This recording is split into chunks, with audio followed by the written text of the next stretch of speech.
the settlement on Karas. 7 was dying slowly, like a wounded animal that refused to give up. 3 years had passed since Earth fell, and the human colony had transformed into nothing more than a graveyard filled with broken dreams and shattered hopes. Thick smoke continued to rise from the eastern district where raiders had attacked just hours ago. The bitter wind swept through the ruins, carrying with it the acrid smell of burning metal and something worse, the scent of despair. Geo walked carefully through the rubble, his worn boots crunching on broken glass and twisted debris. His medical bag hung from his shoulder, nearly empty now after treating dozens of injured colonists. His stomach growled painfully, reminding him that he hadn't eaten in over a day. The aid convoy wouldn't arrive for another 3 days, and he had given away his last rations yesterday to the Kim family for their newborn baby, who was crying from hunger. One meal pack remained tucked inside his jacket pocket, his only food until the supply drop arrived. He touched it briefly, feeling the rectangular shape to the fabric, and tried not to think about how hungry he was. There were always others who needed it more. There were always children crying, families starving, people dying. What was his own hunger compared to that? The sun was setting, painting the ruined settlement in shades of orange and red that made everything look like it was on fire. Geo pulled his jacket tighter against the cold wind and continued walking, searching for anyone who might need medical attention. That's when he heard the crying. It was soft at first, almost lost in the wind, but unmistakable. The sound of a child in distress. Geo's exhaustion vanished instantly as his training took over. He scrambled over a pile of collapsed concrete, sliding down into a crater where part of a warehouse wall had caved in during the attack. A child sat huddled in the shadows, and Geo's breath caught in his throat. She wasn't human. Her skin had a faint violet shimmer, almost glowing in the dim light. Her eyes were large and silver, filled with tears that streaked down her small face. She looked no more than 8 years old by human standards, but Geo had seen enough alien species to know that age could be deceptive. Blood seeped through a torn sleeve, staining the fabric dark. Her clothing was unusual, fine material that seemed far too expensive for this place, now covered in dust and ash. She wore what looked like ceremonial robes with intricate embroidery, completely out of place in these ruins. When the girl saw Geo approaching, she scrambled backward against the wall, her eyes wide with terror. She made a small sound of fear, pressing herself as far back as she could go. Geo stopped immediately and raised both hands, palms out, showing he held no weapons. "Hey, it's okay," he said softly, keeping his voice calm and gentle. "I'm not going to hurt you. You're injured. Please, let me help." The girl stared at him, trembling. She didn't understand his words. That much was clear. But something in his tone, in the way he held himself non-threateningly, made her pause. Her silver eyes studied his face, searching for something. Intent, perhaps. Honesty. Geo moved very slowly, reaching into his medical bag. The girl tensed, ready to bolt, but he carefully pulled out his last roll of bandages and a small bottle of antiseptic. He held them up so she could see, then pointed gently at her bleeding arm. After what felt like an eternity, the girl extended her injured arm toward him, still watching his every move with those impossibly large eyes. Her hand shook as she reached out. Geo knelt in the dirt and began cleaning the wound as gently as possible. The cut was deep, but not life-threatening. As he worked, carefully wrapping the bandage around her small arm, he kept talking in that same soft, reassuring tone, even though he knew she couldn't understand the words. Sometimes tone mattered more than meaning. The girl watched him intently, her fear gradually fading to confusion. When he finished securing the bandage, she looked down at her arm, then back up at his face. She said something in a language that sounded like music, melodic and flowing, completely unlike any human tongue. Geo smiled at her. "I don't know what you're saying, but you're safe now. I promise." He paused, then asked, "Are you hungry?" The girl tilted her head, not understanding. But then her stomach growled loudly, and her face flushed darker with what looked like embarrassment. She looked away quickly, as if ashamed. Geo reached into his jacket and pulled out the meal pack, his last food for 3 days. It wasn't much. Just some protein bars, dried fruit, and a nutrition paste that tasted like cardboard but would keep a person alive. The girl's eyes fixed on it immediately, and he saw the hunger there, raw and desperate. Without hesitation, Gio tore open the package and split everything in half. He offered the larger portion to her. The girl stared at the food, then at Jiho, then back at the food. Her expression showed complete confusion. She pointed at him, then at the food, clearly asking a question he couldn't understand, but whose meaning was obvious. "Why are you giving this to me? Don't you need it?" Jiho smiled and nodded encouragingly. "Take it, please. You need it more than I do." The girl accepted the food with trembling hands, holding it as if it were something precious. She ate slowly, deliberately, never taking her eyes off Jiho. Each bite seemed to bring color back to her face. Jiho ate his own smaller portion, trying not to think about the 3 hungry days ahead. He watched the girl gradually relax as food filled her empty stomach. Whatever else happened, at least one child wouldn't go to sleep hungry tonight in this broken world. That had to count for something. 10 years passed like water slipping through fingers, each day blending into the next until they became a blur of faces, places, and endless need. Gio never stopped moving. From the ruins of Kara, 7. He traveled to Talon, 5, where 2 mining corporations were on the brink of war over territorial disputes. He sat with both sides for 3 days straight, barely sleeping, until they reached an agreement that saved hundreds of lives. Then he moved to the disputed zones near the Outer Rim, where ancient tribal conflicts had been raging for generations. He walked into war zones unarmed, speaking to leaders who had sworn to kill each other, and somehow convinced them to talk instead of fight. Wherever conflict raged, wherever people suffered and bled and died, Jiho went. He mediated disputes that seemed impossible to resolve. He negotiated ceasefires between factions that had been enemies for centuries. He fed the hungry with whatever rations he could gather. He healed the sick with supplies he begged, borrowed, or bartered for. His medical bag was always half empty, his stomach rarely full, but his determination never wavered. People began calling him the mediator after a particularly successful negotiation on Vraxa Station, where he prevented a massacre that would have killed thousands. The name spread across star systems, carried by refugees and traders and soldiers who had witnessed his work. To some, he was a hero.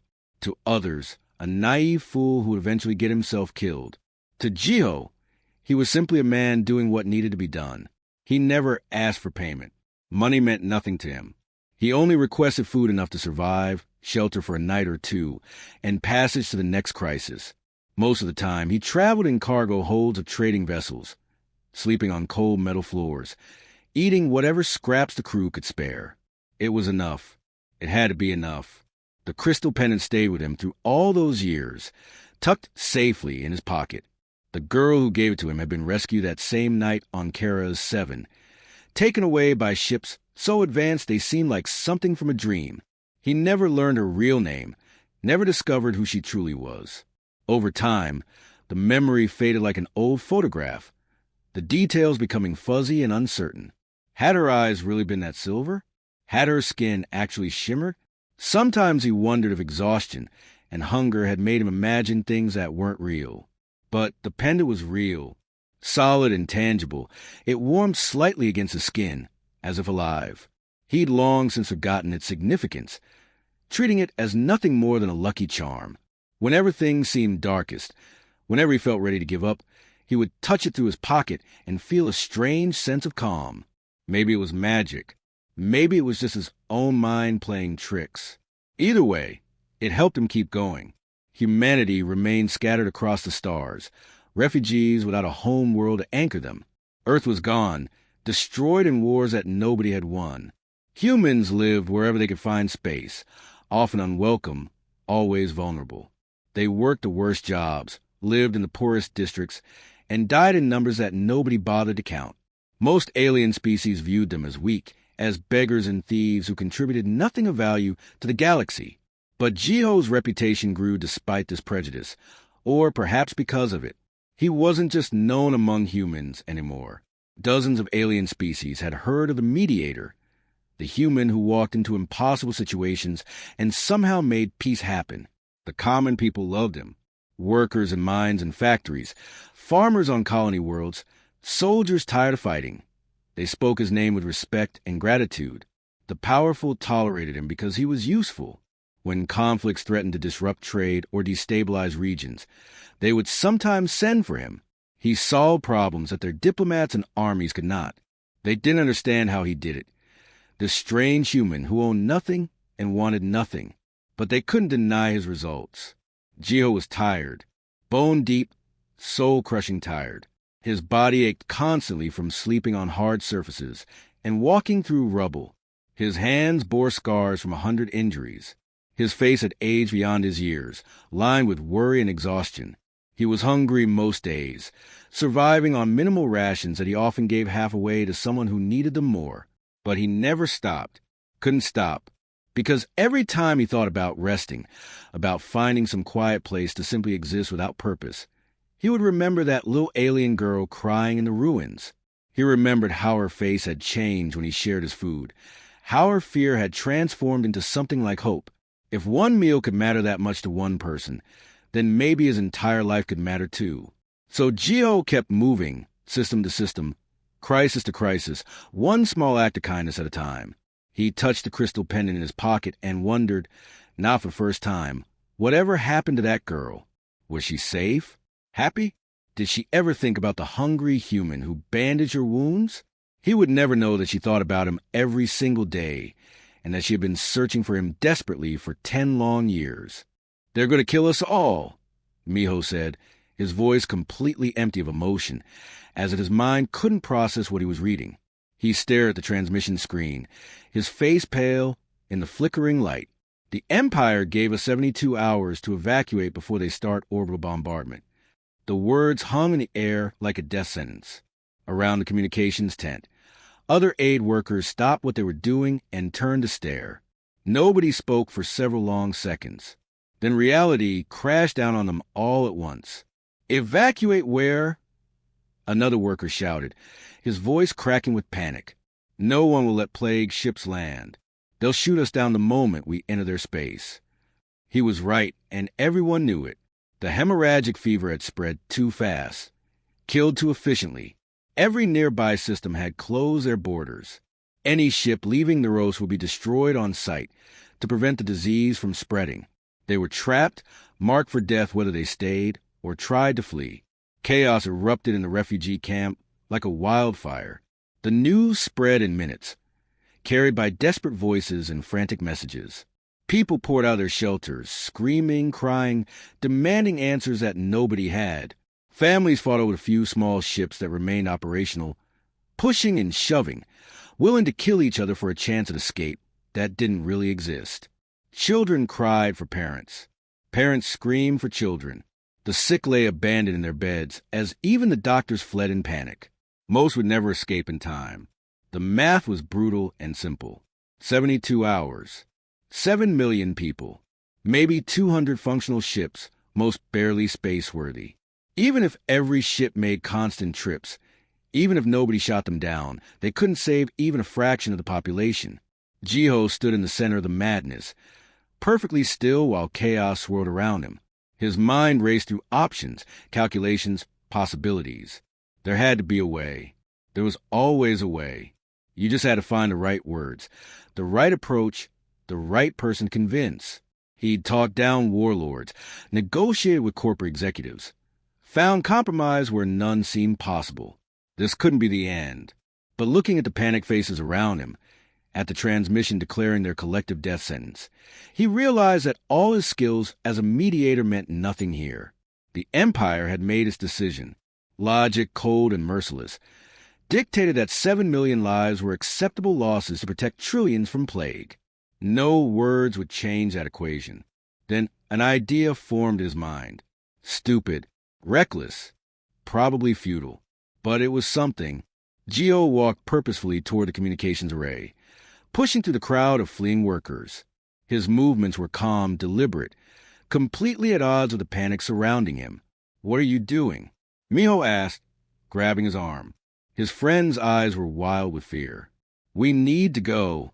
Maybe we can get on one of the ships. Something stupid. Geo replied simply, gently removing Mio's hand from his arm. He sat down at the communications console and began adjusting frequencies, opening channels across every spectrum he could access. Emergency frequencies, civilian channels, military bands, diplomatic networks. His fingers moved quickly over the controls, muscle memory from years of coordinating aid efforts across dozens of systems. Geo, what are you? Broadcasting. Geo said quietly. He took a deep breath, then opened a channel on all frequencies simultaneously. Every receiver in the sector would pick this up. Military ships, trading vessels, colony stations, private communications arrays. Everyone would hear what he was about to say. For a moment, he hesitated. Once he did this, there was no taking it back. The Empire didn't appreciate being challenged publicly. Speaking out might make things worse, might ensure that nobody would help them even if they wanted to. But silence guaranteed death. At least words gave them a chance, however small. Geo pressed the transmit button and began to speak, his voice steady despite the chaos behind him. My name is Geo. I'm a human aid worker in the Duros system. In 72 hours, the Velcheron Empire will destroy this place and everyone in it. 7 million people. Humans, Karathi, Solani, dozens of species represented here. Guilty of nothing except being sick and having the misfortune of being in the wrong place when plague struck. His voice remained calm, but emotion leaked through despite his best efforts. Behind him, the screaming had quieted slightly as people stopped to listen. I'm not asking the Empire to change their minds. I know they won't. Their decision is based on logic, on mathematics, on protecting the many by sacrificing the few. I understand that. But I'm asking everyone else listening to this, every person who can hear my voice, to remember what's about to happen here. Geo paused, choosing his next words carefully. They had to matter. They had to mean something. Remember that when people needed help, the powerful turned away. Remember that 7 million lives were measured against political convenience and found wanting. Remember that we begged for medicine, for aid, for just a chance to survive, and the answer was orbital bombardment. His voice grew stronger, fueled by years of frustration and anger he usually kept buried deep. If this is what civilization looks like, if this is what we become, then I want no part of it. I'm staying here. I won't leave these people to die alone. If evacuation is impossible, if help isn't coming, then I'll be here at the end. If the universe has forgotten compassion, if mercy is dead, then I'll stay here as a reminder of what we've lost. Geo's voice cracked slightly, exhaustion and emotion finally breaking through. Someone once told me that kindness creates ripples, that helping one person matters, that compassion spreads outward like waves in water. I don't know if that's true anymore. I don't know if anyone is listening who cares, but I have to believe it is. I have to believe that somewhere out there, someone still remembers what it means to help another living being simply because it's the right thing to do. He ended the transmission and sat back, suddenly aware of how quiet the tent had become. The aid workers stood frozen, staring at him. Outside, the chaos had diminished to confused murmuring. That was incredibly stupid, Miho said softly. I know, Geo replied. The Empire is going to be furious. I know. They might kill us faster just for embarrassing them. Maybe. Geo stood up slowly, his legs shaking slightly. But at least someone will know what happened here. At least our deaths will be witnessed. Within an hour, the broadcast was spreading across 100 worlds. And somewhere on a flagship preparing to destroy the Rose, a high commander heard a voice she had been searching for desperately for 10 long years. The Empire moved with a speed that shocked everyone. Within hours of High Commander Nari's decision, medical ships began flooding into the Rose system like a silver tide. Massive vessels carrying the most advanced equipment in the galaxy descended through the atmosphere, their engines roaring as they established positions across the plague-stricken planet. Portable hospitals materialized in clearings and parking areas almost overnight, their walls rising in sections that clicked together with mechanical precision. Each facility contained hundreds of beds, quarantine chambers, diagnostic equipment that could identify diseases in seconds, and medicine stockpiles that would have cost a fortune on the open market. The Empire was throwing its full resources at the problem, holding nothing back. Velcheron doctors in their distinctive medical uniforms worked shoulder to shoulder with exhausted human aid workers. The cultural differences that normally kept species apart dissolved in the face of crisis. Alien hands with too many fingers worked alongside human ones, passing instruments, holding patients, fighting death with the same desperate determination. Language barriers fell away as universal medical protocols took over. A gesture meant the same thing whether made by human or Velcheron. Geo barely slept during those first critical weeks. He moved between treatment centers, coordinating efforts, translating when needed, helping wherever an extra pair of hands could make a difference. Nari worked beside him, her commander's armor replaced by simple medical scrubs, her royal status forgotten as she cleaned wounds and held the hands of dying patients. The plague fought back viciously, but slowly, inevitably, the Empire's superior medicine began to win. In 3 weeks, the infection rate dropped by 70%. Patients who would have died were saved. The quarantine zones began to empty as people recovered and returned to their families. In 6 weeks, the plague was contained completely, reduced to isolated cases that could be easily managed. 7 million lives saved. An entire world pulled back from the edge of destruction. But on the Velcheron homeworld, thousands of light years away, the Senate erupted in fury like a volcano that had been building pressure for weeks. She defied direct orders. Deho roared, his voice echoing to the massive Senate chamber. His face was dark with rage, his hands clenched into fists as he stood before the assembled senators. High Commander Nari committed treason. She ignored the explicit commands of his body, violated quarantine protocols, and risked spreading plague across the entire empire. She must be arrested immediately and tried for her crimes. The chamber exploded with shouting. Half the senators rose to their feet, some agreeing with Deho's fury, others shouting him down. The ancient hall, which had witnessed 1,000 years of deliberations, had rarely seen such chaos. She saved 7 million lives. Another senator countered, an older female named Hyen who had served for 3 decades. Her voice cut through the noise with practiced authority. The common people across the empire are calling her a hero. Messages are flooding in from every world praising her compassion and courage. Compassion? Deho spat the word like it was poison. She made us look weak. She chose sentiment over security, emotions over logic. What happens when the next crisis comes, and every commander thinks they can ignore orders because their feelings tell them to? What happens when our people see that we value mathematics over morality? Hyen shot back. We were going to murder 7 million beings to avoid risk. Nari proved there was another way. There wasn't time to find another way.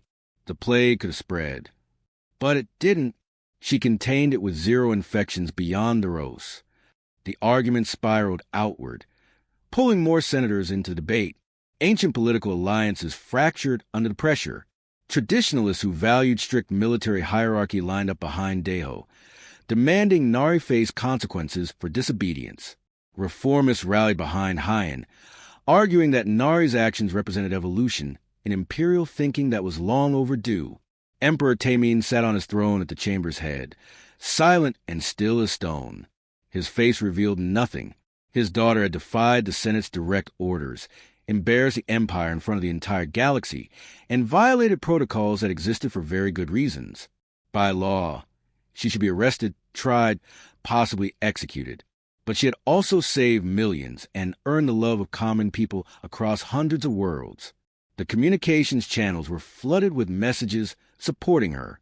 Workers, farmers, soldiers, merchants, the ordinary citizens of the Empire were calling her the greatest leader of her generation. Some were even saying she should be empress instead of waiting for Taemin's death. She chose a human over the Empire's security. Deho continued, his voice rising to a near scream. She halted our entire fleet because one human asked her to, what does that say about her loyalty? What does it say about her fitness to command? It says she remembers that power exists to protect, not to destroy. Hyen replied, It says she's wise enough to know that strength without compassion is just brutality wearing a uniform. Wisdom? She's contaminated with human weakness. That broadcast on the surface infected her mind like the plague infected bodies. One human aid worker makes a speech, and she abandons centuries of military doctrine. That aid worker reminded her what leadership actually means. Another senator interjected, a younger male named Juno who represented the outer colonies. My constituents are writing to me constantly. They say if Nari can show such courage, such willingness to risk everything to do what's right, then she deserves to lead the Empire more than anyone else. Your constituents are fools drunk on sentiment. Deho snarled. The chamber descended into shouting again, order completely breaking down. Senators who had worked together for decades now screamed at each other across the aisles. Ancient friendships shattered. Political calculations that had seemed solid crumbled like sand. Emperor Tamine finally stood, and silence fell instantly. His presence commanded absolute attention, even in chaos. He looked tired, older than his years, as if the weight of this decision was crushing him. High Commander Nari will return to the homeworld, he said quietly, his voice carrying despite its softness. She will answer for her actions before this body. Until then, this chamber is adjourned. But before the senators could leave, news arrived that changed everything. Deho, unwilling to wait for legal proceedings, had launched a coup. His loyalist forces were moving against the palace even as the Senate argued. He intended to seize power, execute Nari when she returned, and purge the Empire what he called the infection of weakness. The Senate chamber emptied in minutes as senators fled to choose sides. Some ran to support Deho's coup. Others rushed to defend the emperor. The rest simply tried to survive. The Empire teetered on the edge of civil war, and at the center of everything was a simple question. Was compassion strength or weakness? Should leaders follow orders absolutely, or should they have the courage to disobey when orders were wrong? 1 year later, after countless trials and struggles, Nari became empress following her father Tamine's peaceful abdication. The old emperor had grown tired of the constant political battles, and he believed his daughter represented the future the empire needed. Her first act as empress was to call a grand convocation, a gathering of representatives from every major power in the galaxy. Such events happen perhaps once in a generation, reserved only for moments of historic importance. Thousands attended, traveling from hundreds of worlds across the known galaxy. They came in ships of every design imaginable, sleek diplomatic vessels, bulky trade haulers, military escorts bristling with weapons. They came because the Velcheron Empire commanded it, because refusing an imperial summons was unthinkable for anyone who valued their world's safety. But they stayed because they were genuinely curious about the empress who had defied tradition, who had chosen compassion over protocol and somehow survived the consequences. The ceremony took place in the Imperial Plaza, a massive open space at the heart of the capital city that could hold hundreds of thousands of people. Ancient stone covered the ground, worn smooth by centuries of feet. Towering buildings surrounded the plaza on all sides, their walls covered in flowing Velcheron script that told the history of the Empire. But today, all eyes looked upward to the open sky, where the entire Imperial fleet hung in perfect formation. 300 warships, each one capable of destroying a planet, floated motionless above the plaza. Their hulls gleamed in the sunlight violet and silver metal that seemed to glow with inner light. They were arranged in precise geometric patterns that demonstrated the Empire's legendary military discipline. Weapons that could level cities pointed harmlessly toward space. But everyone present understood the display of power. This was the force that controlled 40% of the galaxy. Nari stood on a raised platform at the plaza center, elevated so that everyone could see her. She wore full ceremonial armor that had been worn by emperors for 1,000 years. Intricate plates of that same violet and silver metal, inlaid with precious stones and etched with symbols of authority. The armor made her look larger than life, powerful, every inch an empress. Her face was calm, serene, showing none of the nervousness she felt inside.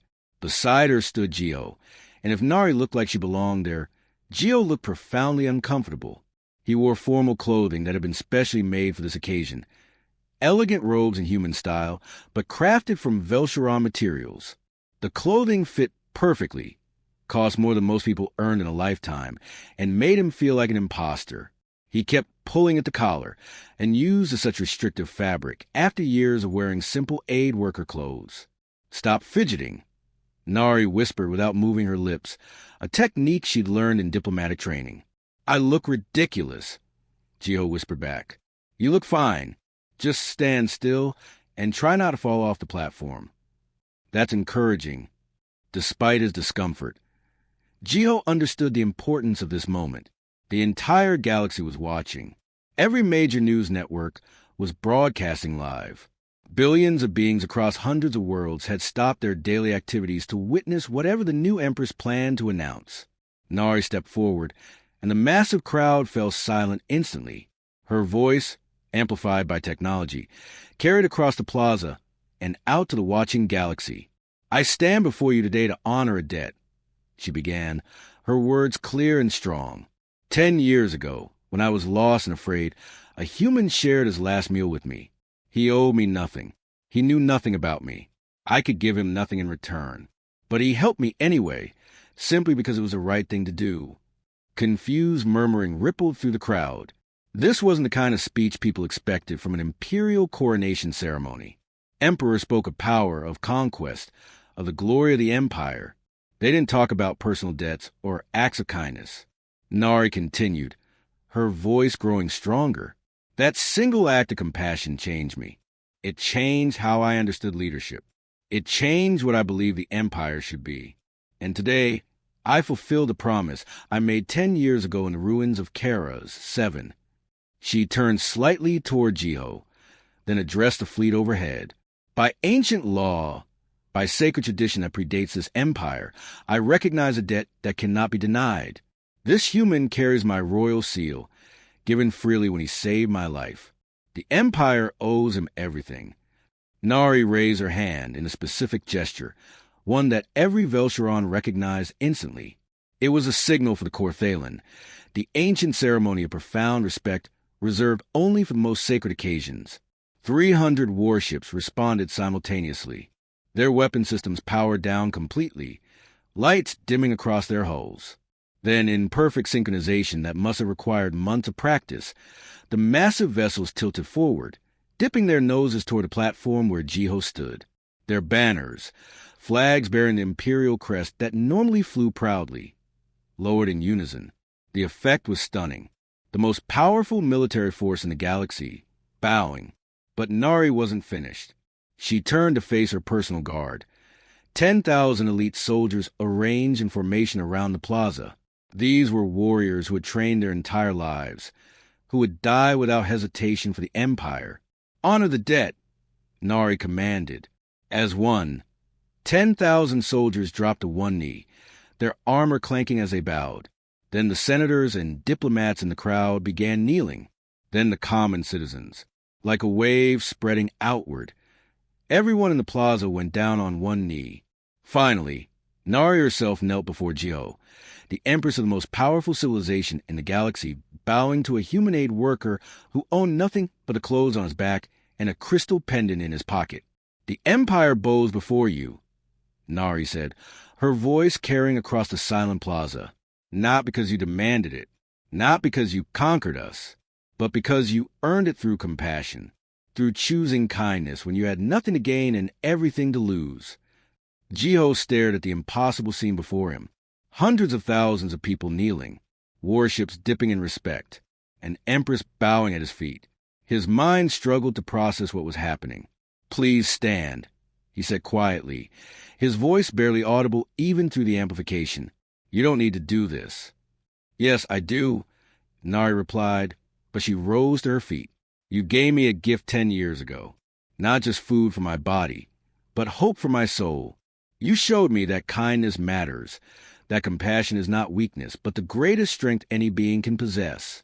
Today, I'm giving that gift to the entire galaxy." She turned back to address the crowd, which slowly rose to its feet. "I announce the Compassion Accords, now law across all imperial space. We will provide humanitarian aid to any who need it. We will protect refugees regardless of species. We will resolve conflicts through negotiation before violence. We will be strong enough to choose mercy." The crowd erupted, some cheering, some shouting in anger, all reacting to this revolutionary declaration. But Nari continued speaking over the noise.